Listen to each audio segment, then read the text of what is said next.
کہ جب کوئی وظیفہ کسی ڈیوریشن کے ساتھ بتایا جاتا ہے کہ 1 دن میں ہو جائے گا کام، 2 دن میں یا 3 دن میں یا 1 ہفتے میں، تو وہ آئیڈیل سینیریو ہوتا ہے۔ اعوذ باللہ من الشیطان الرجیم، بسم اللہ الرحمن الرحیم۔ السلام علیکم ورحمۃ اللہ وبرکاتہ۔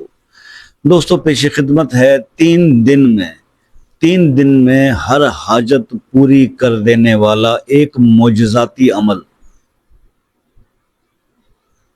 2 نفل برائے حاجت کا طریقہ۔ آپ نے 2 نفل پڑھنے ہیں، بس تہجد کے نوافل کے بعد آپ نے 2 نفل پڑھنے ہیں برائے حاجت کے، اور جب یہ نفل آپ پڑھیں گے تو آپ نے جب آخری سجدے میں جانا ہے، آخری دوسری رکعت میں آخری سجدے میں، تو پھر سجدے سے سر اٹھانے سے پہلے آپ نے سجدے کی حالت میں 100 بار یا حی یا قیوم برحمتک استغیث پڑھنا ہے اور اپنے مسئلے کے لیے دعا کرنی ہے، اپنی حاجت کے لیے۔ انشاءاللہ سجدے سے سر اٹھانے سے پہلے اللہ پاک آپ کی حاجت پوری کر دیں گے۔ پھر بھی آپ اس عمل کو پہلے دن، دوسرے دن، تیسرے دن تک اس کو ضرور 3 دن کیجیے گا۔ انشاءاللہ آپ کی وہ جو بھی خواہش ہوگی، جو ضرورت ہوگی، اللہ کے حکم سے وہ ان 3 دنوں میں اللہ تعالیٰ پوری فرما دیں گے۔ ٹھیک ہے جی۔ اب بات یہ ہے کہ جب کوئی وظیفہ کسی ڈیوریشن کے ساتھ بتایا جاتا ہے کہ 1 دن میں ہو جائے گا کام، 2 دن میں یا 3 دن میں یا 1 ہفتے میں، تو وہ آئیڈیل سینیریو ہوتا ہے۔ رزلٹ فوری ملنے کا آئیڈیل سینیریو یہ ہوتا ہے کہ اس آدمی کی آلریڈی دین کے ساتھ بہت دین کے معاملات میں وہ صحیح ہے۔ مثال کے طور پر 5 وقت نماز پڑھتا ہے، حق حلال کماتا ہے، کسی کا دل نہیں تو کھایا، اس کے حقوق العباد پورے ہیں، تو وہ 24 گھنٹے میں رزلٹ اس کو ملتا ہے۔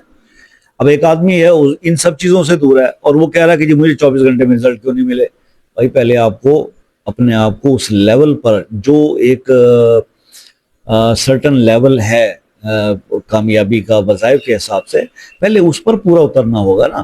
یہ تھوڑی ہے کہ آپ بالکل آدھے تیتر اور آدھے بٹیر اور آپ رزلٹ وہ مانگیں جو ایک اس آدمی کے لیے ہیں جس نے ابھی اپنے اللہ سے اپنا ایک تعلق بہترین رکھا ہوا ہے، وہ فرائض پورے کرتا ہے، وہ اللہ کا عاجز بندہ ہے، 5 وقت نماز پڑھتا ہے۔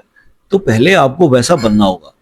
اگر آپ ویسا نہیں بنتے تو میں آپ کو یقین دلاتا ہوں کہ دنیا کے اندر بڑے سے بڑے بندے کا بھی بتایا ہوا وظیفہ کر لو، کوئی فائدہ بھی نہیں، کوئی رزلٹ نہیں ملنے والا بھائی، قطعاً کوئی رزلٹ نہیں ملنے والا۔ جب تک آپ نماز کی پابندی نہیں کریں گے، آپ کو کسی بھی بندے کا بتایا ہوا کوئی بھی عمل فائدہ نہیں دے گا، لکھ لیں۔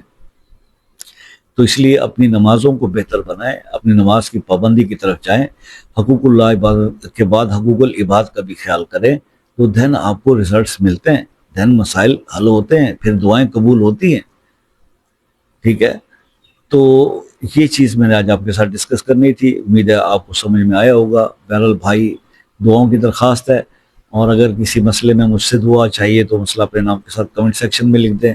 رات 9 سے 11 تک ویسے میں واٹس ایپ پر ہوتا ہوں، آپ مجھ سے ٹیکسٹ میسیج کر کے وائس پہ بات کر سکتے ہیں۔ ٹھیک ہے جی، تو نیکسٹ ویڈیو تک کے لیے اجازت دیجیے، دعا میں یاد رکھیے گا، زندگی رہی تو ضرور انشاءاللہ ملاقات ہوگی۔ اللہ حافظ۔